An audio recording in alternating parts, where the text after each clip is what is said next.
بسم الله الرحمن الرحيم والعاديات ضبحا فالموريات قدحا فالمغيرات صبحا. إن الحمد لله نحمده ونستعينه من يهده الله فلا مضل له ومن يضلل فلا هادي له وأشهد أن لا إله إلا الله وحده لا شريك له وأن محمدا عبده ورسوله أما بعد. أعوذ بالله من الشيطان الرجيم. ولا تهنوا ولا تحزنوا وأنتم الأعلون إن كنتم مؤمنين. قال رسول الله صلى الله عليه وسلم كل معروف صدقة. கண்ணியத்திற்குரிய பெரியோர்களே, தாய்மார்களே, சகோதர சகோதரிகளே, தமிழ்நாடு தௌஹீத் ஜமாத் தஞ்சை மாவட்டம் அதிராம்பட்டினம் கிளை சார்பாக இங்கு ஏற்பாடு செய்யப்பட்டிருக்கிற இந்த பொதுக்கூட்டத்தில் ஜனவரி 28 போராட்டம் ஏன் என்கின்ற தலைப்பு வழங்கப்பட்டிருக்கிறது. இஸ்லாமிய சமுதாயத்தினுடைய பல்வேறு பாதிப்புகளை துடைக்க வேண்டும் என்பதற்காக, முஸ்லிம்களுடைய வாழ்வுரிமையை மீட்க வேண்டும் என்பதற்காக தமிழ்நாடு தௌஹீத் ஜமாத் பல்வேறு போராட்டங்களை செய்து வந்தது. அதன் வரிசையிலே வருகின்ற ஜனவரி 28 செவ்வாய்க்கிழமை தமிழகத்திலே சென்னை, நெல்லை, கோவை, திருச்சி ஆகிய 4 இடங்களிலும், புதுவை மாநிலத்தில் பாண்டிச்சேரி மற்றும் காரைக்கால் ஆகிய 2 இடங்களிலும்,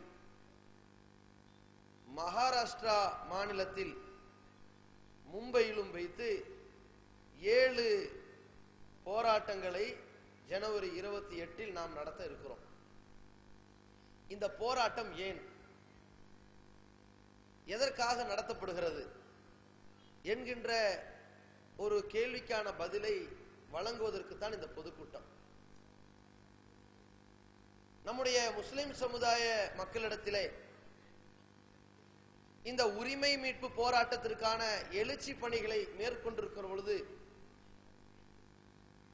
இந்த போராட்டம் குறித்து வீரியப்படுத்த வேண்டும், விழிப்புணர்வு செய்ய வேண்டும் என்பதற்காக சுவரொட்டிகள், பேனர்கள், ஸ்டிக்கர்கள், தெருமுனை கூட்டம், பெண்கள் பயான், ஜும்மா பேருரைகள் என்று ஏராளமான பிரச்சாரங்கள் மிகவும் அதிகமாக நடத்தப்பட்டு வருகிற பொழுது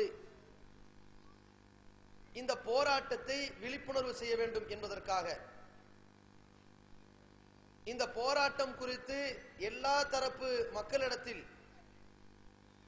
அனைத்து தரப்பு ஜமாத்திடமும் எடுத்துரைக்க வேண்டும் என்பதற்காக, அறியாமையின் காரணமாக ஒரு சில பேர் எழுப்பும் கேள்விக்கு பதில் சொல்லி நாம் எடுத்திருக்கிற இந்த போராட்ட முடிவு இம்மை மறுமைக்கான ஒரு நன்மையாக அமையும் என்பதை உணர்த்த வேண்டிய ஒரு நேரத்தில் நாம் இருக்கிறோம். இந்த போராட்டத்தை பொறுத்த வரைக்கும் ஒரு 3 வகையான கேள்வி ஒரு சிலரால் கேட்கப்படுகிறது. நாம ஏன் இந்த போராட்டம் நடத்தணும், அப்படி இந்தியாவுல இஸ்லாமியர்கள் என்ன பெரிய பாதிப்புக்கு உள்ளாயிட்டாங்க என்கிற ஒரு கேள்வி. இன்னொரு சாரார், நாம இந்த போராட்டம் நடத்துறோமே, இன்னைக்கு ரோட்ல போய் ஒரு 1 மணி நேரம் 2 மணி நேரம் ஆர்ப்பரிக்கிறோமே, இதற்காக மக்களை லட்சோப லட்ச மக்களை ஒன்று திரட்டுகிறோமே, இது மாதிரி எல்லாம் நபிகள் நாயகம் ஸல்லல்லாஹு அலைஹி வஸல்லம் அவர்கள் செஞ்சாங்களா? இது மார்க்கத்துல இருக்குதா? அல்லாஹ்வும் அவன் தூதரும் சொன்னதுதான இஸ்லாத்தை அதன் தூய வடிவில் எடுத்து சொல்லுகிற ஜமாத்தா தௌஹீத் ஜமாத் இருக்குது. அப்ப இது எந்த வடிவத்துல இருந்து எடுத்தீங்க என்கிற மாதிரியான ஒரு கேள்வி ஒரு சிலரால் அறியாமையின் காரணத்தினால். ஏன்னா இஸ்லாத்தை தொழுக, நோன்பு, சக்காத்து, ஹஜ் என்கிற இந்த கடமைகளோடு முடங்கி இவ்வளவுதான் இஸ்லாம், இதற்கு பிறகு இஸ்லாம் எதையும் சிந்திக்க சொல்லவில்லை என்று தன் சிந்தனைக்கு பூட்டு போட்டுக் கொண்டு கிணற்று தவளைகளாக இருக்கின்ற ஒரு சில பேர் இதை பார்த்து ஆச்சரியப்படுகிறார்கள். கொடி, பொதுக்கூட்டம், போராட்டம், தீர்மானம், எச்சரிக்கை, கண்டனம் பார்த்தா அப்படியே வித்தியாசமா இருக்கு. இதெல்லாம் நடந்திருக்குதா? ரசூலுல்லாஹி ஸல்லல்லாஹு அலைஹி காலத்துல இருந்திருக்குதா? அல்லாஹ்வுடைய தூதர் இப்படிலாம் சொன்னாங்களா? ஏன் இது இப்படி செய்யணும்னு எதுவும் இருக்குதா?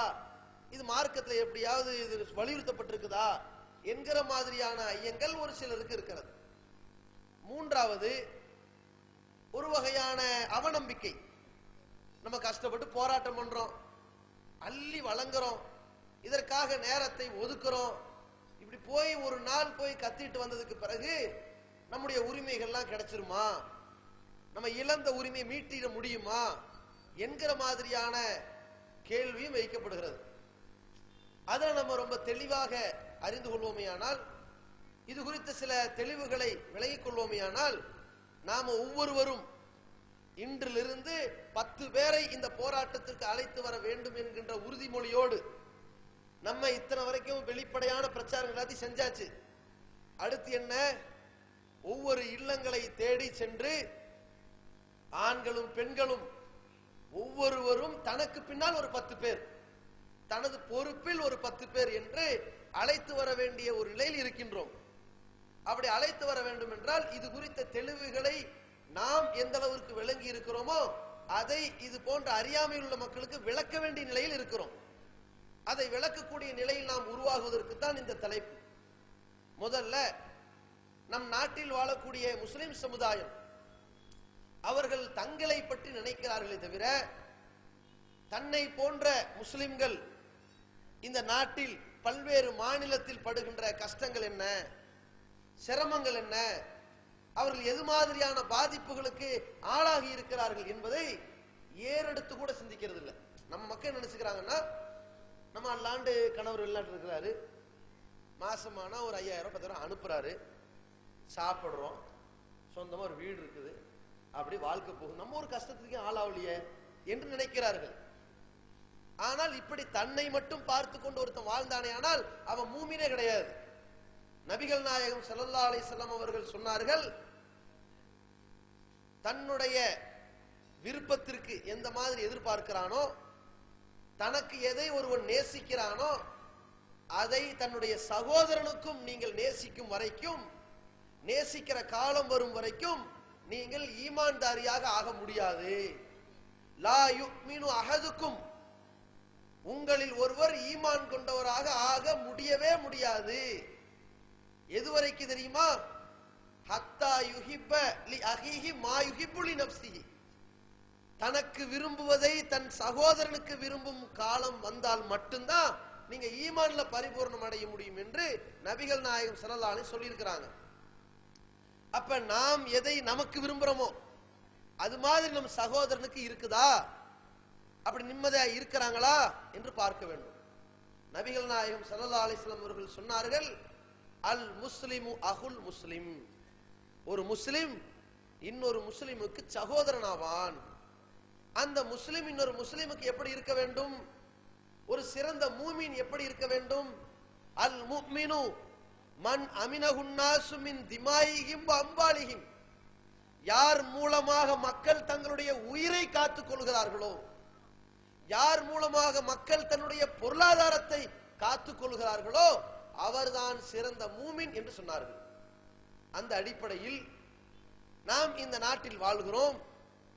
பல்வேறு மாநிலத்தில் வாழக்கூடிய நம்முடைய சகோதரர்கள், இந்த முஸ்லிம் சமுதாயம் தன்னுடைய கல்வியில, தன்னுடைய வேலை வாய்ப்புல, தன்னுடைய உயிருக்கு உத்தரவாதம் இல்லாத நிலையில, தன்னுடைய உடைமை பறிக்கப்படுகிற அவலத்தில வாடிக்கொண்டிருப்பதை சற்று சிந்தித்து பார்க்க கடமைப்பட்டிருக்கிறோம். எந்த அளவுக்கு என்றால் வருடத்தில் 2 நாள் சுதந்திர தினமும் குடியரசு தினமும், இந்த 2 நாள்லையும் பேசிடக்கூடாது. எனவே அந்த 2 நாள் இவனுக்கு என்ன வைக்கலாம்? சுதந்திர தினத்தை சீர்குலைக்க இஸ்லாமிய தீவிரவாதிகள் சதி. குர்ஆன்ல செய்தி. எவனாவது அந்த இஸ்லாமியருடைய தியாகத்தை நினைப்பார்களா? அவனுடைய கவனத்தை அப்படியே தக்க வைக்கிற எல்லா அழிச்சாட்டியங்களும் அநியாயங்களும் சூழ்ச்சிகளும் கட்டவிழ்க்கப்பட்டுக் கொண்டிருக்கிறதே நம்முடைய மான மரியாதையினுடைய நிலை. அன்றைக்கு வரலாறை மறைத்தார்கள், நம்முடைய தியாகத்தை குழி தோண்டி புதைத்தார்கள். இஸ்லாமிய சமுதாயத்தினுடைய வரலாறு இப்படிப்பட்ட தியாக செம்மல்கள். இவர்களை நாட்டை விட்டு விரட்ட வேண்டும் என்பதற்காக காந்தியை படுகொலை செய்து அந்த பழியை முஸ்லிம்கள் மீது போட்டு இஸ்லாமியர்களை அந்நியராக்க நினைத்தார்கள். ஒவ்வொரு குண்டு வெடிப்புகளிலும் இஸ்லாமியர்கள் மீது பழி சுமத்தினார்கள். தீவிரவாதிகள் என்று சித்தரித்தார்கள், பயங்கரவாதிகள் என்று சித்தரித்தார்கள், நாட்டை துண்டாடியவர்கள் என்று அவப்பெயர் நமக்கு சுமத்தி இன்றைக்கு அந்நியர்களாக்கி இருக்கிறார்கள். நம்முடைய மான மரியாதையின் நிலை இப்படி இருக்கிறது. நம்முடைய உயிருக்கு உத்தரவாதம் இருக்குதா?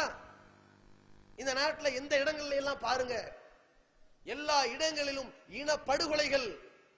பிரச்சனை என்று வந்தால் அதில் பாதிக்கப்படுவது முஸ்லிம், அழிக்கப்படுவது முஸ்லிம் சமுதாயம். 2002 குஜராத்தினுடைய இன படுகொலையில ஒரு மனித பேர் அழிவுல 2000க்கும் மேற்பட்ட முஸ்லிம்கள் கருவறுக்கப்பட்டார்களே. அதுல ஒரு முஸ்லிம் பெண்ணுடைய தாயினுடைய அந்த கருவறையில் இருந்து ஒரு குழந்தையை வெளியில் எடுத்து இந்த குழந்தை லா இலாஹ இல்லல்லாஹ் சொல்லிவிடக் கூடாது என்று கொலை செய்தார்களே. அப்படிப்பட்ட ஆட்டங்கள், ரணவெறி, ரத்த வெறியாட்டம் அரங்கேற்றப்பட்ட இந்த நாட்டில் அழிக்கப்பட்டது முஸ்லிம் சமுதாயம், இழிவுக்குள்ளாக்கப்பட்டது இஸ்லாமிய சமுதாயம். நம்ம நினைக்கிறோம் தமிழ்நாட்டில் அதெல்லாம் நடக்காது, என்ன மிஞ்சி போனா திராவிட கட்சிகள் தான் ஆட்சி பண்ணுது அப்படிங்கிறோம், பாஜக ஆளல அப்படின்னு நினைக்கிறோம். உத்தரப்பிரதேச மாநிலத்தில் யார் ஆள்வது? காங்கிரஸா அல்லது திராவிட கட்சிகளா, பாஜகவா? எவனும் இல்ல. சமாஜ்வாதி ஆட்சி செய்யறான், அவன் பாஜக இல்ல. முஸ்லிம்களிடத்தில் இந்த முலாயம் சங் யாதவ் என்பவர் மௌலானான்னு பேர் வாங்கினாரு, அவன் ஆட்சி செய்யறான். அதில் கட்டவிழ்க்கப்பட்ட இனப்படுகொலையில் சொந்த மண்ணில் அகதிகளாக இருக்கிறார்கள் பல்லாயிரக்கணக்கான முஸ்லிம்கள். 10 நாள் அகதி முகாம்ல 10 நாளில் 30 குழந்தைகள் இறந்திருக்கிறார்கள். அந்த மாநிலத்திற்கு நம்முடைய பொருளாதார உதவியை கொண்டு போய் சேர்க்க கூடாது, சேர்க்க முடியாத அளவிற்கு அந்த மாநிலத்தை தடை போட்டு வைத்திருக்கிறார்கள் அந்த அரசாங்கம். எவனும் வெளியிலிருந்து பொருளாதாரத்தை கொண்டு உள்ள தந்துடக்கூடாதுங்கிறாங்க, எவனாலும் செய்ய முடியாத அளவுக்கு தடுத்து வச்சிருக்கிறான். அந்த அளவிற்கு அணை போட்டு வைத்திருக்கிறது. இவ்வளவு பெரிய சொந்த மண்ணில் அகதிகளாக்கப்பட்டிருக்கிறோம். பாபர் பள்ளிவாசல் என்று முஸ்லிம்களுடைய உடைமையாக 450 ஆண்டு காலம் பழமை வாய்ந்த பள்ளிவாசல் அனுபவ பாத்தியத்திலும் நமக்கு சொந்தம், சட்ட ரீதியாகவும் நமக்கு சொந்தம், இடிக்கப்படுகிறது. அதை தட்டி கேட்க வந்த முஸ்லிம்கள் அழிக்கப்படுகிறார்கள். இது குறித்து யாராவது வாய் திறந்ததுண்டா? நம்முடைய உயிரினுடைய நிலை இப்படி இருக்கிறது. நம்முடைய பொருளாதாரத்தின் நிலை என்ன? நம்முடைய உடைமையின் நிலை என்ன? நம்ம எவ்வளவு சம்பாதிக்கிறோம்?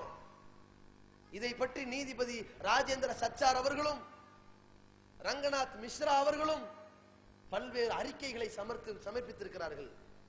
அவர்கள் சொன்ன புள்ளி விவரம் இருக்குல்ல, சதவீதம், அதை உங்களுக்கு சுருக்கமா இலகுவா கேட்கிறோம். ரங்கநாத் மிஸ்ரா அவர்கள் ஒரு செய்தியை குறிப்பிடுகிறார். இந்திய நாட்டில் வாழுகிற முஸ்லிம் சமுதாயத்தினுடைய ஒரு சராசரி மாத வருமானம் 1832 ரூபாய் 30 காசு சராசரி. நான் ஒரு 3000 ரூபாய் சம்பாதிக்கிறேன், என்னுடைய நண்பர் 2000 ரூபாய் சம்பாதிக்கிறார் வைங்க, 2 பேரின் சராசரி எது? 2500 ரூபாய். 3 2 5, அதுல பாதி 2.5, 2500 ரூபாய் சராசரி. அதுபோல ஏழை பணக்கார வறுமையில் இருக்க எல்லாத்தையும் சேர்த்தால் ஒரு குடும்பத்தினுடைய ஒரு ஆண் ஒரு பெண் தன்னுடைய 2 பிள்ளைகள், அந்த குடும்பத்திற்கு 1832 ரூபாய் கையில புடி, ஒரு மாசம் குடும்பம் நடத்து. இதுதான் முஸ்லிம்கள் நிலை என்று நாம் சொல்லவில்லை. மத்திய அரசாங்கத்தால் நியமிக்கப்பட்ட ரங்கநாத் மிஸ்ரா இஸ்லாமிய சமுதாயம் இல்லை, அவர் ராஜேந்திர சச்சார் அவர் முஸ்லிம் சமுதாயம் இல்லை. அவர்கள் சொன்ன அறிக்கை 1832 ரூபாய் உங்களுக்கு கொடுத்தாச்சு, முடியுமா? உங்களால இந்த 1832 ரூபாய் வச்சு என்ன பண்ண முடியும் சொல்லுங்க பாப்போம். ஒரு நாளைக்கு டீ குடிச்சாலே, ஒரு 3 வேளைக்கு சாயா குடிச்சாலே 15 ரூபாய், அதுக்கே 900 ரூபாய் காலி. ஒரு ஆளு 4 பேர் சாயா குடிச்சா நிலைமை என்ன? ஒரு நாளைக்கு 2 வேளைக்கு டீ குடிக்கிறதுக்கு 10 ரூபாய். வீட்டுல உள்ள 4 பேர் டீ குடிச்சா எவ்வளோ? 40 ரூபாய். அதுக்கு பத்தாது இந்த 1800 ரூபாய். ஒரு நாளைக்கு 31 ரூபாய் தான் நீங்க செலவு பண்ணணும்னா சாயா குடிக்க முடியாது. இதுல எங்க போய் வாடகை கட்ட, எங்க போய் அரிசி வாங்க, எங்க போய் இதர மருத்துவ செலவு பண்ண? எதுவும் இல்ல. இதான் நிலை. அட இன்னைக்கு 1 ரூபாய்க்கு இட்லி தரானே, அந்த கணக்குல போய் தின்னாலும் நமக்கு 30 ரூபாய் பெறாது. 100 ரூபாய் வேணும், 200 ரூபாய் வேணும். அப்படிப்பட்ட நிலையில நம்ம இருக்கிறோம். நம்முடைய பொருளாதாரம் கேள்விக்குறி. எந்த அளவுக்கு என்றால் 1832 பெருசா பார்க்கிறோம். இது தாங்க முடியாத ஒரு வீழ்ச்சியை பார்க்கிறோம்.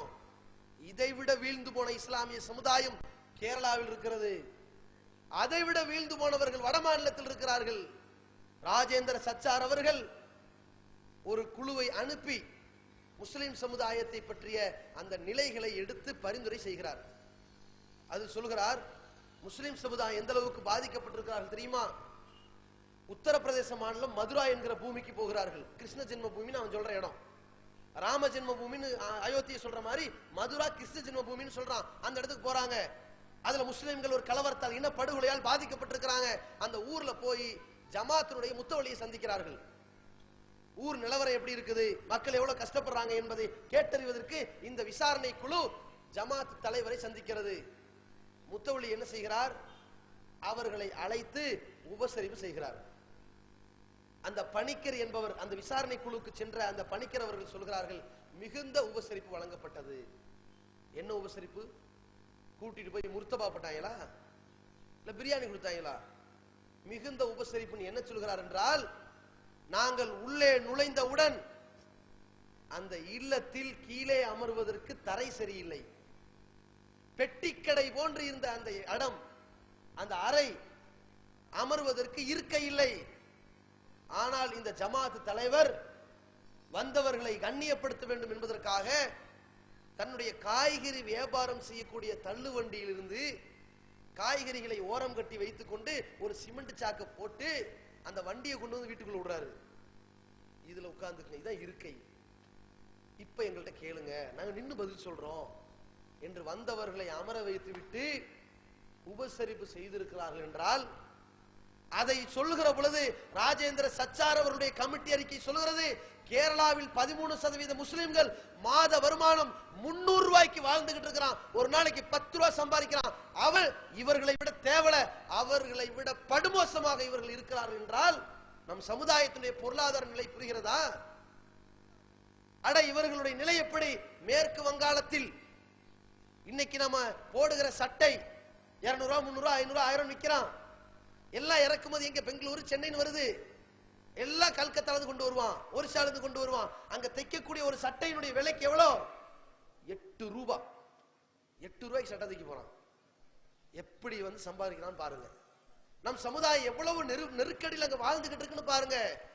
இவனுடைய பொருளாதாரம் கேள்விக்குறியா இருக்கிறது. இங்க மட்டும் என்ன பெருசா வாழுதா? இந்த சமுதாயம் இன்றைக்கு நம்ம பார்க்கிறோம். ஒரு வீட்டுக்கு போறோம், நல்ல மொசைக்கா இருக்கு, நல்ல சாயா வைக்கிறாங்க, அழகான ஒரு டம்ளரு, பீங்கான் தட்டு, நல்லா இருக்காரு. வெளிநாட்டுல என்ன பண்றாரு? மேனேஜரா இருக்காரா? நம்ம ஆள் வெளிநாட்டுல போய் பெரிய ஆபீசரா இருக்காரா? பெரிய அதிகாரியா இருக்கிறாரா? இன்ஜினியரா இருக்காரா?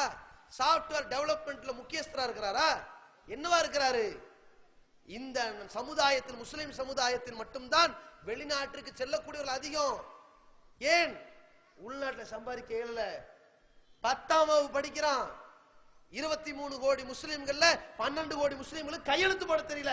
கை நாட்டு பேர் வழி 2 கோடி பேர் தான் 12ஆம் வகுப்பை தாண்டி இருக்கிறான். அந்த 2 கோடி பேர்ல 60 லட்சம் பேர் தான் பட்டதாரி. பாக்கி 22 கோடி 40 லட்சம் பேருக்கு பெயர் தீவிரவாதி. இந்த நிலையில் இருக்கிறோம். எங்க போய் சம்பாதிக்கிறோம்? வெளிநாட்டுக்கு போய் சம்பாதிக்கிறான். 10ஆம் வகுப்பு முடிஞ்சிருச்சு, 15 வயசு, மீசைய வரைஞ்சு பாஸ்போர்ட்டை எடுத்து 18 வயசு ஆக்கி போறான் வெளிநாட்டுக்கு. என்ன வேலை? அங்கே சாலை செப்பனிடக்கூடிய வேலைகள், ரோடு சுத்தப்படுத்துற வேலை, உயரமான கட்டடத்துல ஒரு சிங்கிள் பெல்ட் போட்டிருப்பான், அப்படியே கர்ணம் தப்புனா மரணம்ங்கிற அளவுல உயிருக்கு உத்தரவாதம் இல்லாத நிலை. நெருக்கடியில வாடிக்கொண்டிருக்கிறான். இவன் இங்கிருந்து தன்னுடைய பாஸ்போர்ட் ஓகே ஆன உடனே, தனக்கு விசா ரெடி ஆன உடனே, டிக்கெட் ரெடி ஆயிடுச்சுன்னா அன்றிலிருந்து சரியா சாப்பிட மாட்டான். திருமணமாகி 3 மாதம் தன்னுடைய மனைவியை பார்த்தவன் பிரிய மனம் இருக்காது. இஸ்லாமிய சமுதாயத்தில் மட்டும்தான் கல்யாணம் ஆகியும் முஸ்லிம் பெண்கள் விதவைகளாக இருக்கிறார்கள், கணவனை இழந்த நிலையில் இருக்கிறார்கள். 10 வருஷம் வெளிநாட்டில் இருந்தா 1 வருஷம் குடும்பம் நடத்துறான், 9 வருஷம் கேள்விக்குறி இவர்களுடைய வாழ்க்கை. தன்னுடைய அன்பையும் தன்னுடைய கருணையையும் தன்னுடைய பாசத்தையும் பரிமாற்றம் செய்வதற்கு இவனுடைய மனைவி இங்கே இல்லை, அவனுக்கு உடன் இல்லை, தாய் உடன் இல்லை, தன் பிள்ளைகள் உடன் இல்லை. வெளிநாட்டுக்கு போயிடுறான். ஏறி இறங்குற வரைக்கும் தான் ஏசி. அதற்கு பிறகு இந்த காசு 1 லட்சம் ரூபாய்க்கு கடன் வாங்கிட்டு போயிருப்பான். ஏறி இறங்குற வரைக்கும் விமானத்துல நல்ல உபசரிப்பு. இறங்கி உளுந்த உடனே தனக்கென்று ஒரு அறை. உள்ள போய் பார்த்தால் இவன் பயணம் சொல்லிட்டு போவான் பாருங்க, அந்த வீட்டினுடைய நிலை எப்படி இருக்கும். ஒரு காலம் இருந்துச்சு, விளக்கேற்றி வச்சிருப்பாங்க, அது அணையாம இருக்கணும், அப்படி பார்ப்பாங்க. இறங்கிட்டாரா இறங்கிட்டாரா இறங்கிட்டாரா இப்படி. அது மார்க்கத்துல இல்ல. அவ்வளவு பெரிய ஒரு பதட்டமாயிரும் வீட்டுல. இவன் நம்மளை விட்டுட்டு போகும் பொழுது அவன் தன்னுடைய மனைவியை பார்த்து கதறுவான். தன்னுடைய முகமெல்லாம் ஒரு மாதிரி ஆகி, தன் தாயை இழந்து, தன் தந்தையை இழந்து, தன் வாழ்ந்த இடத்தை விட்டு, தன் பிள்ளைகளை எல்லாம் விட்டுட்டு அப்படியே வெளிநாட்டுக்கு போவான். திரும்பி வருவோமா மாட்டமான்னு தெரியாது, போற விமானத்திலே அடிபட்டு சாவுமான்னு தெரியாது. எல்லாமே அவனுக்கு கேள்விக்குறியாக்கப்பட்ட நிலையில் எதிர்காலத்தை கேள்விக்குறியாக போகிறான் என்றால் அது முஸ்லிம் சமுதாயம் தான். அங்க போன உடனேயே உள்ள போய் பார்த்தா 12 பேர் 16 பேர் அந்த அறையில் இருக்கிறாங்க. அதில் தனக்கு ஒரு இடம், அப்பர்லயோ லோயர்லயோ மிடில்லயோ படுத்திருக்கிறான். மூட்டை பூச்சி நெருக்கடியில சாவறான். காலையில 6 மணி 7 மணி ஆயிடுச்சுன்னா 5 மணிக்கே எந்திரிச்சு வரிசை கிட்டி நிக்கிறான். ஒரு பாத்ரூம் இருக்குது, தன்னுடைய தேவைகளை நிறைவேற்றிக்கணும். அட ஒரு குடும்பத்துல பாத்ரூம் புழங்கினாலே 1008 கிருமின்னு பயப்படுறான். பல குடும்பத்தார் வந்து குழும்புற இடத்துல எப்படி இருக்கும்? அவ்வளவு நெருக்கடியில இருந்துகிட்டு 8 மணிக்கெல்லாம் வேலைக்கு போறான். சாலையை செப்பனிடுற வேலைக்கு போறான். அந்த சாலையை செப்பனிடுகிறான். அந்த வெளிநாட்டில் இருக்கக்கூடிய ஒரு வீட்டிலே, மன்னருடைய வீட்டில, அந்த அரபியினுடைய வீட்டில போய் சமையல்காரனை உட்கார்ந்து இருக்கிறான். அதுதான் அவனுக்கு எல்லா இடமும். அந்த சமையல் அறை, அடுப்படிதான் அவனுக்கு எல்லாமே. அவனுக்கு பிச்சை எடுக்கக்கூடிய நிலையில், அவன் அடிமைப்படுத்துற நிலையில் இவன் அடிபட்டு கிடக்கிறான். ஒட்டகம் மேய்க்கிறான், பேரிச்சம் பழங்களை பராமரிக்கிற போய் நிற்கிறான். இது போன்ற சாலை செப்பனிடக்கூடிய பணிகள்ல சில இடம் இருக்கிறது. சோனாப்பூர் என்பார்கள், பலது என்பார்கள், ஐகாடு சிட்டி என்பார்கள், முசஃபா என்பார்கள். இது போன்ற பகுதிகள் ஒவ்வொரு வளைகுடால இருக்கிறது. அந்த பகுதிகளில் நெருப்பு மாதிரி வேகும், அப்படி அனலு. அங்க இருந்தால் தன்னுடைய உயிரினுடைய அந்த உயிர் அணுக்களை எல்லாம் அழிந்து கொண்டிருக்கும். தன்னுடைய வாழ்நாள் ஆயுள் காலம் குறைந்து கொண்டிருக்கும். அந்த நெருக்கடியில நிற்பான். அப்படி நிற்கக்கூடிய இவனுக்கு அவன் கிடைக்கக்கூடிய சம்பளம் 15,000 ரூபாய். சாப்பாட்டுக்கு 5,000 ரூபாய் போயிருச்சு. தன்னுடைய இதர செலவு, தங்குற செலவு, தொலைபேசி செலவு, தொலைபேசியிலே குடும்பம் நடத்துகிற நிலை, இந்த அவலத்திற்கான செலவு 5,000 ரூபாய் போச்சு. தன் குடும்பத்திற்கு அனுப்பிக்கிற 5,000 ரூபாய். அதுல இவர்கள் கடன் அடைக்கிற 3,000 ரூபாய். இருக்கிற 2,000 ரூபாய் வச்சு குடும்பம் நடத்துமா? இந்த நிலைக்கு தள்ளப்பட்டிருக்கிறான். வெளிநாட்டுல போய் எந்த அளவுக்கு என்றால் காசை சேமிக்க நினைக்கிறான். ரோட்டு ஓரங்கள்ல சில டின்கள் இருக்கும், இரும்பு டின்கள், கோகோ கோலா பெப்சி டின்கள் குப்பைகளாக இருக்கும் பொழுது அதுல ஒரு 5 டின்னு 10 டின்னு சேர்த்து கொண்டு போய் கடைக்காரன் கொடுத்தா 1 ரூபா கொடுப்பான், 1 திரகம் கொடுப்பான். அதற்காக குப்பை கிடங்குகளை தோண்டி எடுத்து கொண்டு போய் கொடுப்பார்கள். சிலர் தோண்டுகிற பொழுது குப்பை கிடங்கில் விழுந்து மரணித்தார்கள் என்ற செய்திகளை எல்லாம் பார்த்து நம் சகோதரர்களை இழந்தோமே.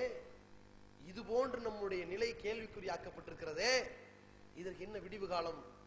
அட இந்த நாட்டினுடைய மைந்தர்களாக இருந்து, உருவாக்கியவர்களாக இருந்து, பாடுபட்டவர்களாக இருந்து, அள்ளி வழங்கியவர்களாக இருந்து, தியாகம் செய்தவர்களாக இருந்து இந்த நாடு சுதந்திரம் அடைந்ததற்கு பிறகு வெளிநாடு போய் நம்முடைய வாழ்க்கையை தேடி வாழ்கிறோம் என்றால், இந்த உள்நாட்டில் நமக்கு உரிமை பறிக்கப்பட்டிருக்கிறது என்றால் அதற்கு என்ன நிலை?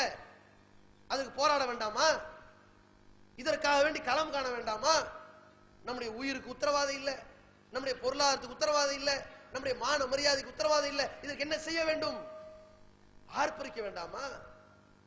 நம்ம நினைக்கிறோம் இது மார்க்கத்தில் இருக்குதா? நபிகள் நாயகம் ஸல்லல்லாஹு அலைஹி வஸல்லம் அவர்கள் அழகாக சொன்னார்கள். ஒரு மனிதன் ஒரு தேசத்தில் வாழ்கிறான், அவனுடைய உயிரும் உடைமையும் மான மரியாதையும் பறிக்கப்படுகிறது. இஸ்லாமிய ஆட்சி உள்ள தேசத்தில் அவன் இருப்பானேயானால் போரிட வேண்டும். நம்ம அப்படி இல்லை. அல்லாஹ்வுடைய தூதர்கள் இன்னொரு வழிமுறையும் சொன்னார்கள். ஒருவன் ஒரு தேசத்தில் வாழ்கிற பொழுது தன்னுடைய உயிருக்கும் உடைமைக்கும் மான மரியாதைக்கும் வழிபாட்டு உரிமைக்கெல்லாம் பாதிப்பு ஏற்படுத்தப்பட்டு விட்டால், அதற்கு தட்டி கேட்பதற்கு பேச்சுரிமை இல்லை என்றால், எழுத்துரிமை இல்லை என்றால், அவனால் எதையுமே செய்ய முடியாது என்றால், அந்த தேசத்தை விட்டு ஹிஜ்ரத் செய்து வெளியே போய்விடு என்று நபி ஸல்லல்லாஹு அலைஹி சொல்லி இருக்கிறாங்க. நமக்கு அந்த நிலையும் இல்லை. இரண்டுக்கும் மத்திய நிலை. ஆட்சியும் இல்லை, ஆனால் தட்டி கேட்கின்ற ஜனநாயக உரிமையும் இருக்கிறது. ஹிஜ்ரத்தும் இல்லை, ஆட்சியும் இல்லை. இப்ப என்ன செய்வது? நபிகள் நாயகம் ஸல்லல்லாஹு அலைஹி வஸல்லம் அவர்கள் சொன்னார்கள், அஃதலுல் ஜிஹாத், ஜிஹாதுல மிகச் சிறந்தது கலிமத்து ஹக்கின், இந்த சுல்தானின் ஜாயிர், அநியாயக்கார அரசனுக்கு முன்னால் உண்மையை சொல்வது, நீதியை சொல்வது. மூசா அலைஹிஸ்ஸலாம் அவர்கள் இந்தியா போன்ற ஒரு நிலையில் தான் இருந்தார்கள். ஹிஜ்ரத் செய்யும் நிலை அங்கே இல்லை. ஃபிரௌனோடு மோதினார்களே, அப்பொழுது இஸ்லாமிய ஆட்சி இல்லை. ஹிஜ்ரத் செய்யும் நிலையும் இல்லை. ஃபிரௌனிடத்தில் உண்மையை சொல்லுகிற நிலை இருந்தது. அங்கே உண்மையை உடைத்து சொன்னார்கள். பனு இஸ்ரவேலர்களை கொடுமைப்படுத்தாதே, அவர்களை என்னோடு அனுப்பிவிடு என்று சொன்னார்கள். அந்த நிலையில் நாம் இன்றைக்கு இருக்கிறோம். என்ன செய்ய வேண்டும்? நபிகள் நாயகம் ஸல்லல்லாஹு அலைஹி வஸல்லம் அவர்களிடத்திலே சஹாபாக்கள் கேட்கிறார்கள். இந்த நபி மொழி எல்லாத்திற்கும் பதிலான ஒரு நபி மொழி. அல்லாஹ்வின் தூதரே, ஐயுல் அமலி அஹப்பு இலல்லாஹ், அல்லாஹ்வுக்கு மிகவும் பிடித்தமான ஒரு செயல் எது? ஐயுல் இஸ்லாமி அஃதல், இஸ்லாத்துல மிகச் சிறந்த செயல் எது? ரசூலுல்லாஹி ஸல்லல்லாஹு அலைஹி வஸல்லம் சொல்றாங்க, அல் ஈமானு பில்லாஹ், அல்லாஹ்வின் மீது நம்பிக்கை கொள்வது என்றார்கள். பிறகு என்ன? ஜிஹாது செய்வது என்றார்கள்.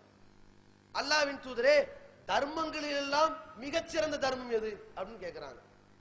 அப்ப ரசூலுல்லாஹி ஸல்லல்லாஹு அலைஹி சொல்றாங்க, உன்னுடைய அடிமைகளில் நல்ல வசதி வாய்ப்பு மிக்க மிக பெரிய பணம் கொடுத்து ஒரு அடிமையை வாங்கியிருப்பீல, அந்த விலை உயர்ந்த அடிமையை நீ விடுதலை செய்வதுதான் தர்மத்தில் பெருசுனாங்க. உடனே இந்த நபித்தோழர் கேட்கிறார், ஒருவனுக்கு அதுவும் முடியாவிட்டால் குல்லு மஅரூஃபின் சதகா, எல்லா நற்காரியங்களும் தர்மங்கள் தான், அதை போய் செய்யுங்கள். ஒருவன் வேலை இல்லாமல் கஷ்டப்படுவான், வேலை செய்ய தெரியாமல் கஷ்டப்படுவான். அந்த வேலை செய்ய தெரியாதவனுக்கு அந்த வேலையை சொல்லிக் கொடுங்கள், கத்துக் கொடுங்கள், தர்மம் என்றார்கள். இன்றைக்கு வேலை வாய்ப்பு இல்லாமல் கஷ்டப்பட்டு கொண்டிருக்கிற இந்த சமுதாயம், இடஒதுக்கீடு இல்லாமல் கஷ்டப்பட்டு கொண்டிருக்கிற சமுதாயம், இவர்களுக்கான வேலை வாய்ப்பை பெற்றுத் தருவதற்கு களமிறங்குகிறோமே, இது ஒரு தர்மம்.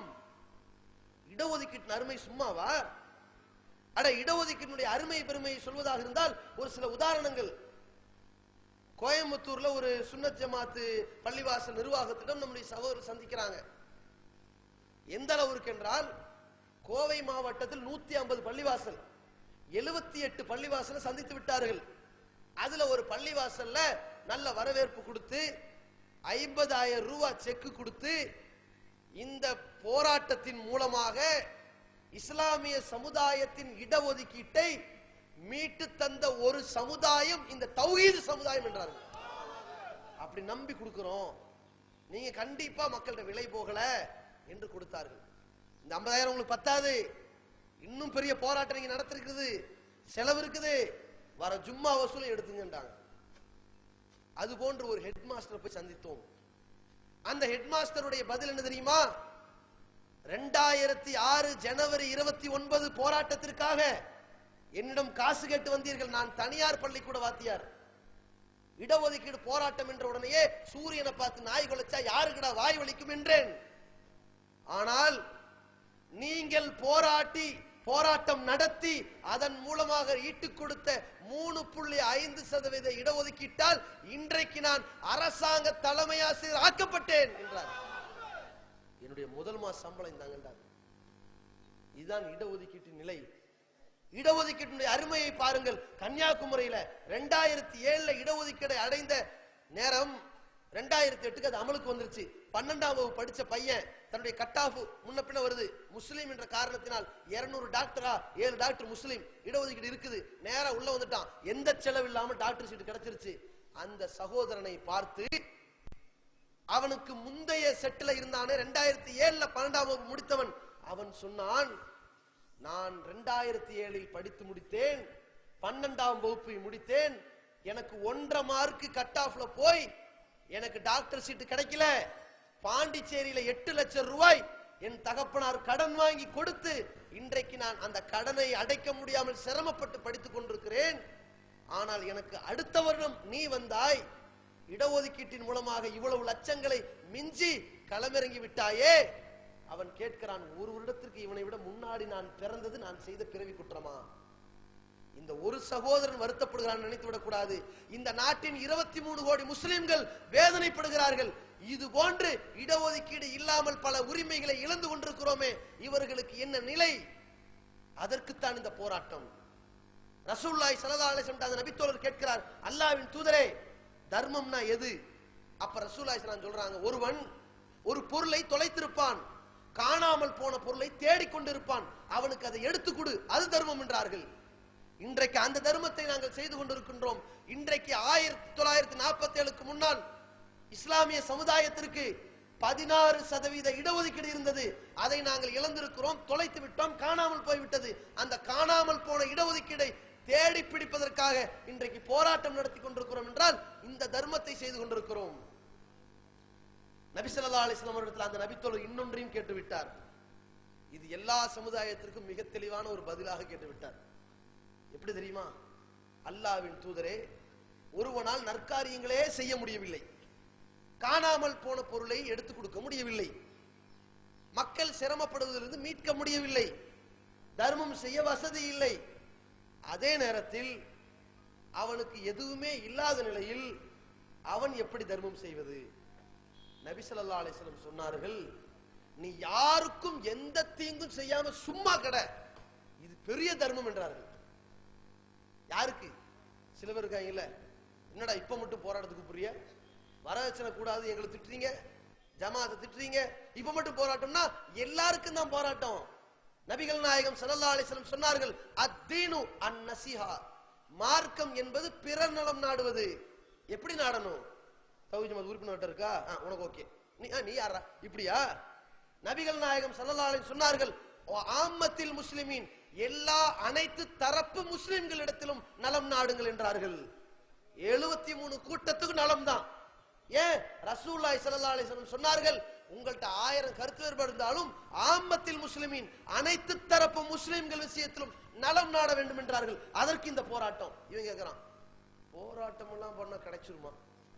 அதாவது என்னடா பண்றது, இவர்களை நோக்கி மக்கள் சாறை சாறையாக போகிறார்களே என்ற அடி வயிற்று கீழே சரியா 10 எரிஞ்சு தாங்க முடியாம வந்து எதையாவது செய்யணுமே, அவசரத்துக்கு திடீர்னு மண்டையை முட்டிக்கிட்டு செத்தாலும் பரவாயில்ல, அந்த வேகம், இவ்வளவு ஆத்திரம். என்னடா பண்றது? போராட்டம் பலன் தருமா? ஆர்ப்பாட்டம் பலன் தருமா? இதுல எந்த அளவுக்குன்னு கேட்டா, ஒரு கூட்டம் 1999 போராட்டத்தை தொடங்குகிற பொழுது, இடஒதுக்கீடு என்பவன் முடவன் கொம்புத்தேனுக்கு ஆசைப்படுறதுக்கு சமம், அதெல்லாம் கிடைக்குமா என்று அந்த பிறை சமுதாயத்தினுடைய சமது சாஹிப் அவர்கள் கட்டுரை எழுதினார்கள். ஒரு நொண்டி கொம்புத்தேனுக்கு ஆசைப்படலாமா? அதெல்லாம் கிடைக்குமா என்றார்கள். கிடைக்கும் என்ற நம்பிக்கை தான் இருந்ததை தவிர சாதித்து காட்ட அன்றைக்கு முடியவில்லை. போராட்டம் செய்தோம். இரண்டாவது ஒரு கோரிக்கை வைத்தார்கள். ஏதோ ஒரு 4 எம்எல்ஏ சட்டசபைக்குள்ள போனா மேஜையை தட்டி வாங்கிட்டு வர போறோம், அதை செய்யுங்க. 4 எம்பி முஸ்லிம் எம்பி போனா 4 விஷயத்தை பேசிட்டு வர போறோம், அதை செய்யுங்க என்றாரு. அதற்கும் எங்களால் பதில் சொல்ல முடியவில்லை. ஆனால் அல்லாஹ்வுடைய கிருபையினால் இன்றைக்கு தமிழகத்தின் 3.5% இடஒதுக்கீடு ஜனவரியில 2006 கும்பகோணத்தினுடைய பேரணிக்கு பிறகு எந்த சமுதாயத்திற்கு இடஒதுக்கீடு கொடுப்பது கூடாது என்று ஜெயலலிதா அவர்களுடைய மனநிலை இருந்ததோ, கலைஞர் அவர்களுடைய மனநிலை இருந்ததோ, அந்த ஜெயலலிதா அவர்களால் ஆணையம் பிறப்பிக்கப்பட்டு இந்த கலைஞர் அவர்களால் இடஒதுக்கீடு வழங்கப்படுகிறது. எந்த அளவுக்கு தெரியுமா? ஜெயலலிதா அவர்கள் ஆணையம் பிறப்பித்தார்கள், அந்த ஆணையத்தை கலைத்தார் கலைஞர் அவர்கள். மீண்டும் போராட்டம் நடத்தினோம், தர்ணா நடத்தினோம், சிறை செல்லும் போராட்டத்தை அறிவித்தோம். 8 மத்திய சிறைச்சாலை முற்றுகை போராட்டத்தை நடத்தியதற்கு பிறகு இறுதியாக ஒன்றை சொன்னோம், திமுக அரசே, நீ இஸ்லாமிய சமுதாயத்திற்கு என் உள்ளத்தில் இடம் தருகிறோம் என்று இன்னும் தொடர் வஞ்சகம் செய்தால் எங்களுடைய இறுதிகட்ட போராட்டம் சட்டசபை முற்றுகை என்று அறிவித்தோம். அதற்கு பிறகுதான் 3.5% இடஒதுக்கீடு இஸ்லாமிய சமுதாயத்திற்கு சட்டமாக்கப்பட்டது. 2007 அக்டோபர் 1 சட்டமாக்கப்பட்டுச்சு. அந்த 3.5% இடஒதுக்கீடை பெற்றதற்கு பிறகு பத்திரிகையாளர்கள்ட்ட சொன்னோம், எந்த எம்எல்ஏ முஸ்லிம் எம்எல்ஏவோ எந்த முஸ்லிம் எம்பியோ இடஒதுக்கீடு வாங்கி தரல, இந்த முஸ்லிம் சமுதாயம் ரோட்டில் நின்று தான் வாங்கி கொடுத்தது. போராட்டத்தினால் என்ன கிடைத்தது? இதோ கிடைத்திருக்கிறது. இதுதான் எங்களுக்கு கிடைத்திருக்கிற பலன். என்ன நம்ம நினைச்சிட்டோம், 4 எம்எல்ஏ உள்ள போனா பிச்சை எடுத்துறாங்க மைக்க, எம்பி போனார் வைங்க பாராளுமன்றம் அரண்டு. அட 2002 முஸ்லிம் சமுதாய இனப்படுகொலை நசுக்கப்பட்ட பொழுது சில எம்பிக்கள் பாராளுமன்றத்தில் இருந்தார்கள். வாயை திறந்து பேசினாங்களா? நான் கேட்கறது முடியுமா? ஒண்ணு இயலாதுங்க. நம்ம நினைக்கிறோம் வாயை திறந்து பேச முடியாது. ஏன் சட்டசபையில பார்த்தா அம்மாவை பார்த்தோம்னா திட்டு உளருது. என்னடா எப்படிடா நம்மள கேமரா எடுப்பாங்க, என்னடா சொல்ல ஏதாவது சொல்ல வெளியே தள்ளிடுவாங்களா, இப்படி பண்ண அப்படி பண்ணிடுவாங்களா, இப்படி பயம் பதட்டம் தாறுமாறா வருது வாயில. எந்த அளவு இருக்குன்னா, மதுரையில ஒரு எம்பி, அந்த எம்பியை பார்த்து நம்ம சகோதரர் நம்மகிட்ட சொன்னாங்க, இந்த எம்பிக்கு பெரிய ஒரு வரலாறு இருக்கு தெரியுமா அப்படின்னாரு. என்னங்க? அவர் தன்னுடைய பாராளுமன்றத்துக்கு போன 5 வருஷத்துல ஒரே ஒரு தடவை தான் பாராளுமன்றத்தில் பேசியிருக்காரு அப்படின்னாரு. பெரிய வரலாறு. என்ன பேசினாரு? இந்த ஃபேன் எப்ப ஓடும் அப்படின்னு கேட்டாரு. ஒண்ணுதான், வேற எதுவுமே இல்லை. அன்னைக்கு ஃபேன் ஓடலீங்க, அதுல கேட்டிருக்காரு அவரு பங்குக்கு, இந்த ஃபேன் எப்பங்க போடுவீங்க, இதான் கேட்டதுங்க. அப்ப நம்ம சொன்னோம் அது தேவலை. ஏன் தெரியுமா? ஒரு கதை கூட சொல்லுவாங்கல்ல, ஒரு மன்னர் இருந்தாராம். அந்த மன்னரை பார்க்கிற மக்கள் அந்த நாட்டில் விளையிற எல்லா பழத்தையும் முதல்ல அவர் வாயில் கொண்டு போய் திணிக்கணும். முதல்ல செரிப்பழக்காரன் நின்னான், 2வது பேரிச்சம்பழக்காரன் நின்னான், 3வது திராட்சைப்பழக்காரன் நின்னான், 4வது மாம்பழக்காரன் நின்னான். அப்போ செரிப்பழக்காரன் இந்த விளைச்சல் செரிப்பழம் இந்தா அப்படின்னு கொடுத்து போயிட்டான், திராட்சை இந்தா திணிச்சிட்டு போயிட்டான், பேரிச்சம்பழம் திணிச்சிட்டு போயிட்டான். மன்னர் சாப்பிட்டுட்டாரு. இந்த மாம்பழத்துக்காரன் யோசிக்கிறான், மாம்பழத்தை போட்டு திணிக்கணுமே, சரி பரவாயில்ல திணிச்சுட்டான். அவனுக்கு இப்ப பின்னாடி பைனாப்பிள் வச்சுட்டு ஒருத்தர் நிக்கிறான், இத போய் திணிச்சா என்ன ஆவறது, சரி வேற வழி இல்லைன்னு. அப்ப ஒருத்தன் சொன்னான், டே ஏன்டா கவலைப்படுற, உனக்கு பின்னாடி ஒருத்தன் பலாப்பழத்தை வச்சு நிக்கிறான், அவனே தைரியமா நிக்கிறான். இது மாதிரி அந்த எம்பி எப்ப கரண்ட் வரும்னாவது கேட்டாரு. நம்ம நாட்டினுடைய பிரதமர் வரலாறுலயே 10 வருஷத்துல 3 தடவை தான் பேசியிருக்காரு. இதான் நிலை. அட ஒரு நாட்டினுடைய பிரதமருக்கே 3 தடவை தான் பேசுற நிலை என்றால் இவங்க என்னத்தை போய் அங்க சாதிக்க முடியும்? அரசியல்வாதிகளும் கேட்பார்களுங்க. ஒரு எம்பி போய் பேசினார், ஒரு எம்எல்ஏ பேசினா சொல்லுவாங்க, நீ தான் கேட்கிற, உன் சமுதாயம் அமைதியா இருக்கு இப்படிதான் சொல்லுவாங்க. இந்த சமுதாயம் போராடுகிற பொழுதுதான் அங்க போய் நிப்பான், நான் ஒண்ணும் பண்ணல அவன் போராடிட்டான் பதில் சொல்லுங்க என்கிற நிர்பந்தத்திற்கு உள்ளாக்குறது. இந்த போராட்டம் தான் இந்த சமுதாயத்திற்கு தமிழகத்தில் 3.5% இடஒதுக்கீடை பெற்று தந்திருக்கிறது என்கின்ற ஒரு சரித்திரம் படைத்திருக்கிறது. அல்லாஹ்வுடைய கிருபையினால் முஸ்லிம் சமுதாயத்தினுடைய போராட்டத்தின் பலன் கிடைத்திருக்கிறது. அதே மாதிரி நம்மிடத்துல கேள்வி கேட்டவர்கள் ஏதோ நம்ம ஆகுமாகாத, அதாவது சாத்தியம் இல்லாத முடிவை கையில் எடுத்துட்டோமோ, அதனால பல சட்டம் படித்தவர்கள் கேள்வி கேட்கிறாங்களோ, ஒருவேளை நம்ம முடிவு தப்பா இருக்குமோ என்று நினைத்த நம்முடைய எண்ணத்திற்கு இன்றைக்கு பதில் அளித்து விட்டார்கள். இன்றைக்கு மக்கள் சாறை சாறையாக சிறை செல்வதற்கு தயார் என்று அணிவகுக்க புறப்படுகிற பொழுது இப்பொழுது என்ன விளம்பரம்? சிறைச்சாலையை நிரப்புவதற்கு பதிலாக கல்விச்சாலையை நிரப்பலாமே. அடே இந்த சமுதாயம், எங்களுடைய எதிர்கால தலைமுறையினர் கல்விச்சாலையை நிரப்புவதற்குத்தான் நாங்கள் வருகிற ஜனவரி 28 சிறைச்சாலை நிரப்ப போகிறோம். எதுக்கு போய் நின்று இவங்க நிலம் என்ன? அப்ப இவங்களுடைய ஆசையெல்லாம் என்ன? இடஒதுக்கீடு இல்ல, சீட்டு. அவங்க ஒதுக்கீடு எந்த அளவு இருக்குன்னு கேட்டா, தமிழ்நாடு ஃபுல்லா நாம தொண்டை தண்ணி வத்துற அளவுக்கு பிரச்சாரம் பண்ணிக்கிட்டு இருக்கிறோம். 2000 கணக்கெடுப்பின்படி நம்முடைய நிலை வேற. இன்னைக்கு 2014 நாம் 1.25 கோடி பேர் இருக்கிறோம். 5,37,00,000 வாக்காளர் பெருங்குடி மக்களில் 80 லட்சம் முஸ்லிம் வாக்காளர் பெருங்குடி மக்கள் இருக்கிறோம். மார்தட்டி பேசுறோம். இன்றைக்கு இந்த சமது சாஹிபுடைய கூட்டம் சொல்கிறது, தூத்துக்குடியில பத்திரிகை அறிக்கை கொடுக்கிறார்கள், தமிழகத்தில் நாங்கள் 56 லட்சம் தான் இருக்கிறோம். கேவலமா இல்ல? அடே, உங்களால் எந்த போராட்டமும் செய்ய முடியாவிட்டாலும் பரவாயில்லை, நீங்கள் வாய் மூடி சும்மா இருந்தால் அது நீங்கள் செய்கிற தர்மம். சும்மா இருந்துருங்க. நாங்களும் தர்மம் செஞ்சோம். என்ன, எல்லாரும் போராட்டத்துக்கு போனாங்க, அவங்கள குறை சொல்லாம ஃபித்னா பண்ணாம அமைதியா இருந்தோம். தர்மம் அது செய்யுங்க பேசாம. 56 லட்சம் பேர் இருக்கிறோம். கலைஞர் அவர்கள் என்றைக்கும் வழி தவற மாட்டார்கள். வகி அறிவிக்கிறார், என்றைக்கும் வழி தவற மாட்டார்கள். பேரம் என்ன தெரியுமா? எங்களுக்கு ஒரு 40 சீட்டு கொடுங்க. இது பேரம். என்ன கேட்டாங்க தெரியுமா? நாங்கள் கலைஞர் அவரிடத்தில் 4 சீட்டு கேட்டிருக்கிறோம், 1 கொடுத்தாலும் ஏற்றுக்கொள்வோம். இதுவாயா பேரம்? இதை எவனாவது பேரம் பேசுறேன்னு சொல்லுவானா? இப்படியா பேரம் பேச? 4 கொடுத்தாக வேண்டும், இது பேரம். 4 கேட்டிருக்கிறோம், அவர் 1 கொடுத்தாலும் மனதால் ஏற்றுக்கொள்வோம். அப்ப ஒண்ணும் கேட்க வேண்டியதானே? இதுவா பேரங்கிற? அட, எவ்வளவோ கொடுக்கட்டும், இப்படி கேட்கலாமா? கேட்கறதுனால தான் 1 கொடுத்துட்டாரு, வழியில் என்ன பண்றது? ஏத்துக்கிட்டு போ. இது வேற. 1 கொடுத்தாலும் ஏத்துக்கிட்டு அறிவிப்பாங்களா? இது எங்களுடைய சாணக்கியத்தனத்தை பாருங்க. இது இவர்களுடைய வார்த்தை இல்லைங்க, கலைஞரின் வார்த்தை. ஏன்? அவர் சொல்லி கொடுத்த வார்த்தை. நீ 4 கேட்கற மாதிரி கேளு, நான் 1 தான் கொடுப்பேன். சரிங்க ஏன்னு சொல்லிட்டு வந்து பைக்ல அறிவிச்சுட்டாங்க. அது சொல்லாம உளறிட்டாங்க. ஆனா 1 தான் கொடுப்பேன். எதுக்குண்டா? மத்தவன் 4 பேர் நம்மள்ட்ட வருவான், எங்களுக்கு ஏதாவது தாங்கண்டே, என்னுடைய சிறுபான்மை கட்சிக்கு 1 தான் கொடுத்துருக்கேன், உனக்கெல்லாம் என்ன வேணும் என்று அவர்களை தட்டுறதுக்கு தான் இந்த ஏற்பாடு. அப்ப 1 தான் கொடுக்கிறோம் என்று சீட்டு பேரம் பேசுகிறார்கள். உங்கள் போராட்டம் உங்கள் இடஒதுக்கீடுக்கு, உங்களுடைய எதிர்காலத்திற்கு, உங்களுடைய சீட்டுக்கு இருக்கலாம்.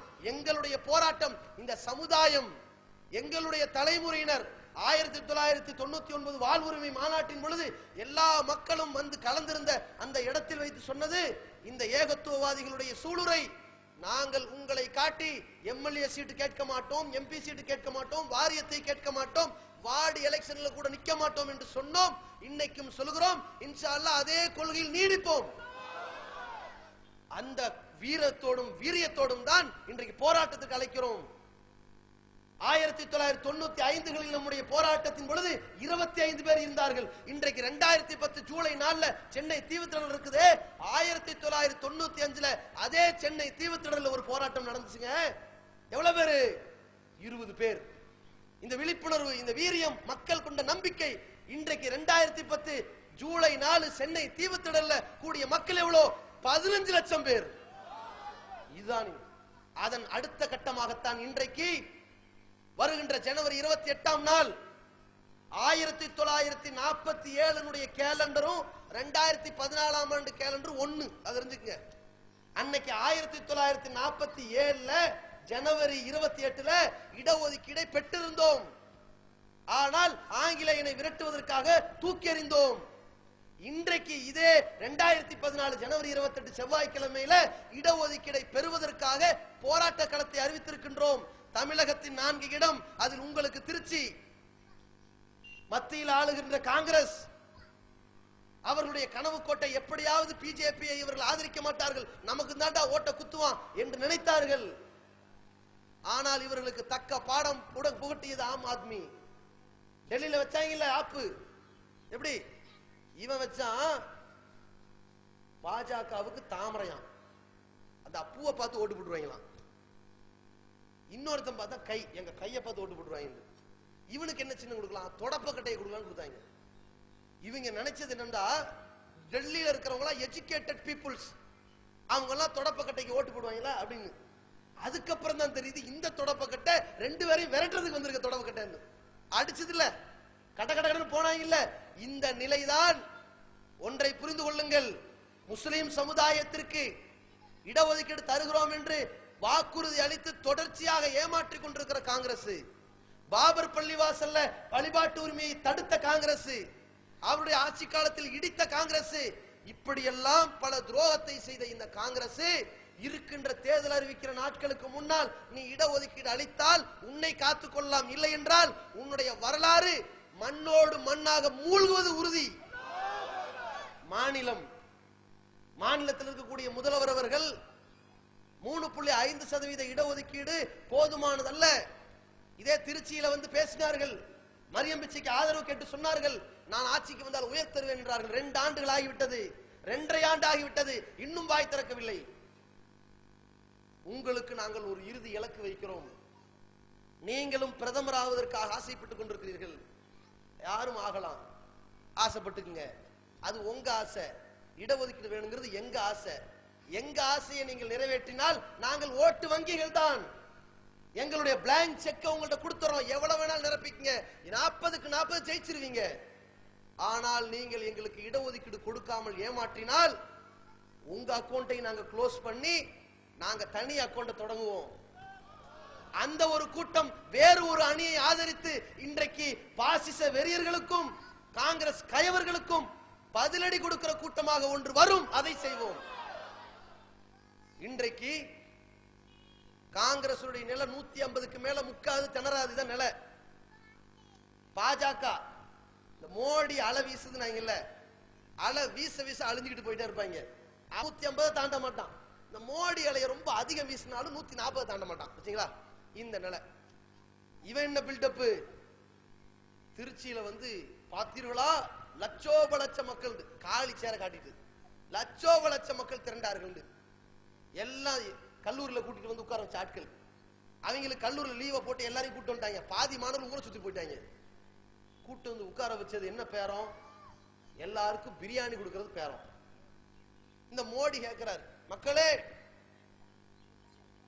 இந்த நாட்டில் எங்குமே பாதுகாப்பில்லை. வளர்றான் பாருங்க, இவெல்லாம் பிரதமராக போறானா. எங்குமே பாதுகாப்பில்லை. மத்திய பிரதேசத்தில் பாதுகாப்பில்லை, டெல்லியில் பாதுகாப்பில்லை, குஜராத்தில் கூட பாதுகாப்பில்லை. ஏன்னா நீ தானே முதல்வராக இருக்கு, அது கூட தெரியல. பாதுகாப்பில்லை. நான் சொல்வது சரிதானே அப்படின்றாங்க. மக்கள்லாம் திருதுன்னு பாக்குறாங்க. என்ன புதுசா ஒரு கேள்வி கேட்கிறாரு? பிரியாணி கொடுப்போம் தானே சொன்னாங்க. புதுசா ஒரு கேள்வி தமிழ்ல பேசுறாங்க. நான் சொல்வது சரிதானே. என்னடா அசையில? மூணாவது நான் சொல்வது சரிதானே சொல்லுங்கள். இன்னொருத்தர் ஐயா சொல்வது சரிதானே அப்படின்னு. ஆமாம் பிரதமரே பார்த்துக் கொள்ளுங்கள், இது சரிதான். இவன் இந்த காமெடி எல்லாம் கொண்டு வந்து, இந்த மோடி எல்லாம் கொண்டு வந்து நிக்க முடியுதா? ஒன்றை நாங்கள் மத்திய மாநில உளவுத்துறைக்கு பதிவு செய்து கொள்கிறோம். எந்த மோடியினுடைய மைதானத்தை வைத்துக் கொண்டு லட்சோப லட்சம் தென்னிந்தியாவே பாஜகவின் அலை வீசியது என்று நீங்கள் பொய் பிரச்சாரம் செய்தீர்களோ, அந்த மோடியினுடைய மைதானத்தில் தான் இந்த சமுதாயம் திருச்சி மண்டலத்தில் கூட போகிறது. அடே இஸ்லாமிய சமுதாயம் 4 கூறாக தமிழகத்தில் பிரித்து எங்களுடைய கால் பாகம் திருச்சியில் வரும். எங்களுடைய கால் தூசிக்கு கூட பாஜக சமம் என்று காட்டுவோம். அது மாதிரி ஒரு நிலையை இன்ஷா அல்லாஹ் வருகின்ற ஜனவரி 28 இதே மோடியினுடைய அலையை காற்றோடு காற்றாக சுனாமி கூட்டமாக தூக்கி எறியக்கூடிய நிலை இஸ்லாமிய சமுதாயம் அதே திடலை வருகின்ற ஜனவரி 28 சங்கமிக்கும் என்று சொல்லிக்கொண்டு, ஆட்சியாளர்கள் 28க்கு இன்னும் சில நாட்கள் இருக்கின்றது. 4 இடங்களிலும் இஸ்லாமிய சமுதாயத்தினுடைய கோரிக்கை முழங்கப்பட இருக்கின்றது. இதை கவனத்தில் வைத்துக் கொண்டு இஸ்லாமிய சமுதாயத்தினுடைய இட ஒதுக்கீடுக்காக நீங்கள் எத்தனையுங்கள், அதற்காக ஏற்பாட்டுக்கு ஆரம்பியுங்கள். இல்லை என்று சொன்னால் உங்களுக்கு இறுதி எச்சரிக்கை விடுக்கிறோம். குஜ்ஜார் இன மக்கள் ராஜஸ்தானிலே தன்னுடைய உரிமைக்காக வேண்டி 10 நாட்கள் ரயில் மறியல் செய்து சில ரயில்களை ஓட விடாமல் தடுத்தார்கள். இஸ்லாமிய சமுதாயம் கலகண்டால் நாட்டில் ஒரு ரயிலும் ஓடாது. சிவசேனாக்காரர்கள் மகாராஷ்டிராவிலே ஒரு டோல்கேட் ரோடு சரியில்லை டோல்கேட்டை எரித்தார்கள். இஸ்லாமிய சமுதாயம் நினைத்தால் நாட்டில் ஒரு டோல்கேட் மிஞ்சாது. ஏதோ நாங்க சட்டத்திற்கு உட்பட்டு, மார்க்கத்துட்பட்டு, மனிதநேயத்துக்கு உட்பட்டு, மனித உரிமைக்கு உட்பட்டு போராட்டம் நடத்துகிற எங்களை இளிச்சவாயன்களாக நீங்கள் நினைத்தால் உங்களுடைய சட்ட சபையும் பாராளுமன்ற சபையும் வெடிக்கும் என்று சொல்லிக் கொள்கிறோம்.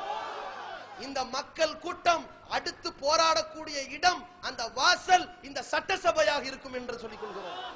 அதற்கு முன்னதாக எங்களுடைய இந்த போராட்டத்திற்கு, இந்த உழைப்பிற்கு ஊதியமாக, இந்த சமுதாயத்தினுடைய பேரமாக ஒட்டுமொத்த சமுதாயத்தின் ஓட்டுக்களை நீங்கள் அள்ள வேண்டும் என்றால், உங்களுடைய அந்த எதிர்கால கனவை நினைவாக்க வேண்டும் என்றால், இஸ்லாமிய சமுதாயத்தின் ஜீவாதார கோரிக்கையான தனி இட ஒதுக்கீட்டை, இந்த 3.5% இடஒதுக்கீட்டை அதிகப்படுத்தி தந்து விடுங்கள் என்று மாநிலத்திற்கும், இஸ்லாமிய சமுதாயத்தினுடைய இடஒதுக்கீடான மத்தியில் காணல் நீராக போன இடஒதுக்கீட்டை 10% தந்து விடுங்கள் என்று மத்தியிலும் கோரிக்கை வைத்து, இந்த சமுதாயம் அரசில் ஆள்பவர்களுக்கும், பத்திரிகைக்காரர்களுக்கும், காவல்துறை அதிகாரிகளுக்கும் ஒன்றை சொல்கிறோம்.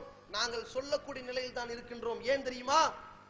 இன்றைக்கு காவல்துறை அதிகாரத்தில் நாம் இல்லை, எனவே கலவரங்களில் நம்மை காத்துக்கொள்ள முடியவில்லை. ராணுவத்தில் நாம் இல்லை, எனவே இன படுகொலையில் நம்மை காத்துக்கொள்ள முடியவில்லை. வரலாற்று துறையில் நாம் இல்லை, இந்த நாட்டின் தியாகிகளை காத்துக்கொள்ள முடியவில்லை. இந்த ஆர்காலஜிக்கல் டிபார்ட்மெண்ட்ல தொல்பொருள் ஆராய்ச்சி நிறுவனத்தில் நாம் இல்லை, நமக்கு சொந்தமான உடைமையை காத்துக்கொள்ள முடியவில்லை. எந்த அளவிற்கு என்றால் இந்தியாவிலே முஸ்லிம்களுக்காக பல்லாயிரம் கோடியை ஒதுக்கணும் என்று ஏமாத்துகிறார்கள். நான் கேட்கிறேன், உங்கள்கிட்ட கேட்கிறேன், மத்திய அரசாங்கம் முஸ்லிம்களுக்கு ஒதுக்கிய 5 திட்டத்தை சொல்லுங்க பாப்போம். ஒரே ஒரு ஆள் மத்திய அரசாங்கம் நமக்கு ஒதுக்கி இருக்கிற 5 சேவை திட்டங்கள், சலுகை திட்டங்கள் ஒரு ஆளுக்கு தெரியுமா? தெரியாது. ஒரு தலித் சகோதரன் போய் கேளுங்க, உன்னுடைய சலுகை என்ன, இந்த நாடு உனக்கு வழங்கிய சலுகை என்னன்னு கேளுங்க. அவன் சொல்வான், இதற்கு இவ்வளவு ரூபா பணம் தருவான், இதுக்கு இவ்வளவு சலுகை இருக்கு, இதுக்கு இவ்வளவு ரூபா படிக்கணும், இதுக்கு இத்தனை வயசு தேவை, இதுக்கு இன்னொரு சலுகை இருக்கு, அரசாங்கம் இதுக்கு இவ்வளவு கோடி ஒதுக்கி இருக்குது என்று A to Z சொல்லுவான். ஏன்? அதிகார மட்டத்தில் இவனுக்கு சொல்லிக் கொடுப்பதற்கு தலித் சமுதாயம் இருக்கிறது. நமக்கு இதை இருட்டடிப்பு செய்வதற்கு காவிகள் இருக்கிறார்கள். நமக்கு எடுத்துக் கொடுப்பதற்கு இஸ்லாமிய சமுதாயம் இல்லை. அனைத்து இடத்திலும் இஸ்லாமிய சமுதாயம் தடம் பதிக்க வேண்டும் என்றால் நாம் இடஒதுக்கீடு பெற்றால் மட்டும்தான் நம்முடைய எதிர்காலம் தலை தோங்கும் என்பதை கவனத்தில் கொண்டு இந்த போராட்டத்திற்காக எல்லா ஜமாத்து இமாம்கள், நீங்கள் அன்றைக்கு கூனி மஸ்ஜிதில் இருந்துதான் ஆங்கிலேயர்கள் விரட்டுவதற்காக பிரச்சாரம் செய்தீர்கள், இன்றைக்கு உரிமையை மீட்பதற்காக பிரச்சாரம் செய்யுங்கள். எல்லா ஜமாத்து முத்தவள்ளிகள், இதில் நாம் செய்யக்கூடிய இந்த போராட்டம் அனைத்து தரப்பு மக்களுக்கான போராட்டம், அனைத்து தரப்பு மக்களும் பயன் பெறுகிற போராட்டம். எல்லா பள்ளிவாசல் இருக்கக்கூடியவர்களும் இதை ஒரு கணம் சிந்தித்து பார்த்து, இதில் உங்களுடைய கூட்டத்தை காட்டி நாங்கள் எம்எல்ஏவாகவோ எம்பியாகவோ சீட்டு வாங்க மாட்டோம். உங்களுக்கே தெரியும், எங்களுடைய இந்த நாணயத்தை நன்கு உணர்ந்திருக்கின்ற நீங்கள், அனைத்து சமுதாய சகோதரர்களும் அனைத்து ஜமாத்தார்களும் எந்தவித கருத்து வேறுபாடு இல்லாமல் நம் அனைவருக்கும் இடஒதுக்கீடு வேண்டும் என்கின்ற ஒரு கருத்தில் இருக்கும் காரணத்தினால் நீங்கள் அனைவரும் இந்த போராட்டத்தில் பங்கெடுத்து இந்த சமுதாயத்தினுடைய எதிர்கால வாழ்வு 2006 போராட்டத்தின் பொழுது கால் நொண்டக்கூடிய ஒரு சகோதரன் ஊனமாக வீல் சேரை தள்ளிக்கொண்டு கும்பகோணத்திலே பேரணியில் வந்து கலந்து கொண்டான். அவனுடைய வார்த்தை, ராஜ்யத்தை ஆண்ட நாங்கள் பூஜ்யமாய் நிற்கின்றோம், பூஜ்யத்தை மாற்ற கோரி போராடவே வந்துள்ளோம் என்று சொன்னான். நான் இன்றைக்கு ஊனப்பட்டிருக்கிறேன், என் சமுதாயம் ஊனமாகிவிடக் கூடாது என்று அன்றைக்கு வந்தான். அத்தனை பேருடைய உழைப்பு அல்லாஹ்வுடைய கிருபையினால் இன்றைக்கு 3.5% இடஒதுக்கீடு கிடைச்சிருக்குது. இன்றைக்கு நாம் போராடுகிறோம், நமக்கு இடஒதுக்கீடு கிடைக்கும், நம்முடைய முயற்சிக்கு பலன் கிடைக்கும். அப்படிப்பட்ட போராட்டத்தின் மூலமாக ஒருவேளை பயன் கிடைத்தால் இந்த சமுதாயத்திற்காக உதவி செய்த தர்மத்தினுடைய கூலியை நாம் இறைவனிடத்தில் அடையலாம். ஒருவேளை இடஒதுக்கீட்டின் பயன் கிடைக்காவிட்டாலும் கூட நபிகள் நாயகம் ஸல்லல்லாஹு அலைஹி வஸல்லம் அவர்கள் சொன்னார்கள், வல்லாஹு ஃபீ அவுனில் அப்தி மா கானல் அப்து ஃபீ அவுனி அஹீ. ஒரு சகோதரனுக்கு நீ உதவி செய்யும் காலமெல்லாம் அல்லாஹ் உன்னோடு உதவி செய்கின்றான். உனக்காக அல்லாஹ் பாடுபட வேண்டும் என்று நீ விரும்புகிறாயா? எனக்காக அல்லாஹ் கரம் கொடுக்க வேண்டும் என்று விரும்புகிறோமா? நாம் அடுத்தவனுக்கு கரம் நீட்டினால் அல்லாஹ் நமக்கு உதவி செய்கிறான் என்று நபி ஸல்லல்லாஹு அலைஹி வஸல்லம் சொன்ன இறை உதவியை பெற முடியும். இம்மையில இடஒதுக்கீடு கிடைக்கிறதோ இல்லையோ, இஸ்லாமிய சமுதாயத்தின் இந்த நியாயத்திற்கான கோரிக்கைக்காக, அதற்கு களம் இறங்கியதற்காக, போராடியதற்காக, அள்ளி வழங்கியதற்காக, களம் கண்டதற்காக மறுமையில் சுவனத்தில் இடஒதுக்கீடு கிடைக்கும். இதை கவனத்தில் வைக்க வேண்டும். இன்னொன்று, நாம் ஒவ்வொரு போராட்டத்தின் மூலமாக ஒரு பேர் அலையை கையில் வைத்திருக்கிறோம், ஒரு பிரம்மாண்ட படையை கையில் எடுத்து வைத்திருக்கிறோம். இந்த பிரம்மாண்டமான கூட்டம் இஸ்லாமிய சமுதாயத்திற்கு எதிரான சூழ்ச்சிகளை முறியடிப்பதற்கு பயன்படும். அதையும் கவனத்தில் வையுங்கள். நேற்றைக்கு வெள்ளிக்கிழமை திருச்சியில வள்ளலார் தினம் என்று அறிவித்து ஒரு சட்டம் போட்டார்கள். யாரும் கறிக்கடை திறக்க கூடாது, சைவ ஹோட்டலும் அசைவ ஹோட்டலும் கலந்திருந்தால் அதில் அசைவ உணவை விநியோகம் செய்யக்கூடாது, முட்டை கூட விநியோகம் செய்யக்கூடாது என்று சொன்னார்கள். உடனடியாக அதற்காக களமிறங்கிய இஸ்லாமிய சமுதாயம் தமிழ்நாடு தௌஹீத் ஜமாத்துடைய திருச்சி மாவட்ட நிர்வாகிகள் கமிஷனரை சந்தித்து பேசி ஆர்ப்பாட்டம் அறிவித்தோம். இஸ்லாமிய சமுதாயத்தினுடைய வாழ்வுரிமை பறிக்கக்கூடிய அட 4 நாள் பொங்கல் விடுமுறைன்னு தள்ளிட்டீங்க, இன்னைக்கு கடை திறந்தாதான் வாழ்க்கை ஓடும், இன்னைக்கு கடை அடைக்க சொன்னால் என்ன நிலை, போராட்டம் என்று அறிவித்தோம். உடனடியாக அரசாங்கம் இந்த அறிவிப்பை வாபஸ் வாங்கிவிட்டது. இந்த விழிப்புணர்வுக்கு இந்த கூட்டம் பயன்படும். நாம் நினைக்கிறோம் இந்த போராடி போராடி இந்த கூட்டத்தினுடைய வெயிட் இருக்குதே சாதாரணமானது இல்ல. ஒட்டக குர்பானி கொடுக்கிறோம், மாட குர்பானி கொடுக்கிறோம், முறைப்படி கொடுக்கிறோம், ஏழை எளிய மக்களுக்கு உதவி செய்வதற்கு கொடுக்கிறோம். அந்த காரியத்தை செய்யக்கூடாது என்று உயர் நீதிமன்றம் அறிவித்தது. அப்பொழுது அறிவித்த வியாழக்கிழமை வெள்ளிக்கிழமை ஜும்மாவுடைய உரைகளில், இந்த ஜமாத்துடைய எல்லா பிரச்சார உரைகளிலும் என்ன அறிவிப்பு தெரியுமா? உயர் நீதிமன்ற தீர்ப்பை மீறி நாங்கள் ரோட்ல குர்பானி கொடுப்போம், நீ கைது செய்தால் சிறைச்சாலையில் தான் ஹஜ் பெருநாள். உடனடியாக பின்வாங்கிட்டான். அடே, இஸ்லாமிய சமுதாயத்திற்கு எந்த அநீதி இழைக்கப்பட்டாலும் அதிலிருந்து ஆட்சியாளர்கள் ஒதுங்கி திருந்துவதற்கு ஒரே காரணம் இந்த கூட்டம். அதற்காக இந்த கூட்டம் திரட்டுகின்ற இந்த பேரணி, பேரலை நாளைக்கு நம்முடைய உயிரையும் உடைமையையும் மானத்தையும் காப்பதற்கு உதவும் என்பதை கவனத்தில் வைத்துக் கொண்டு, இதற்காக நாம் ஒரு திருமணம் முடிப்பதற்கு பெண் பார்க்க போகக்கூடியவனும் கூட 20 வருஷம் 30 வருஷம் வாழ்க்கை நடத்துறதுக்கு பெண் பார்க்கிறவன் 1000 இடத்துல பெண் பார்க்கிறான். எத்தனை நாட்கள் செலவு பண்றான். என்னுடைய எதிர்கால தலைமுறையினர் நல்ல கல்வி வேலை வாய்ப்பை அடைய வேண்டும் என்பதற்காக ஒரே ஒரு நாள் நீங்கள் அர்ப்பணித்து வாருங்கள். இதற்கான தியாகத்திற்கு வல்ல ரஹ்மானிடமும் கூலி இருக்கிறது. இந்த உலகத்திலும் நமக்கான விழிப்புணர்வும் நமக்கான பாதுகாப்பும் சம உரிமையும் கிடைக்கிறது என்பதை கவனத்தில் வைத்து, இறைவனுக்கு மட்டும் அஞ்சுகிற இந்த கூட்டம் சிறைக்கு அஞ்சாது என்று சூளுரைக்கும் முகமாக, இடஒதுக்கீடு அடித்திடு, இல்லையேல் எங்களை சிறையில் அடைத்திடு என்று சொல்லக்கூடிய வடிவத்தில் வருகின்ற ஜனவரி 28 ஒன்று கூடுவோம், வென்று காட்டுவோம் என்று சொல்லி என்னுடைய உரையை நிறைவு செய்கின்றேன். அஸ்ஸலாமு அலைக்கும் வரஹ்மத்துல்லாஹி வபரகாத்துஹு. இறுதியாக நன்றி உரை தமிழ்நாடு தௌஹீத் ஜமாத்தின் அதிரை கிளையின் துணைச் செயலாளர் சகோதரர் சுலைமான் அவர்கள்.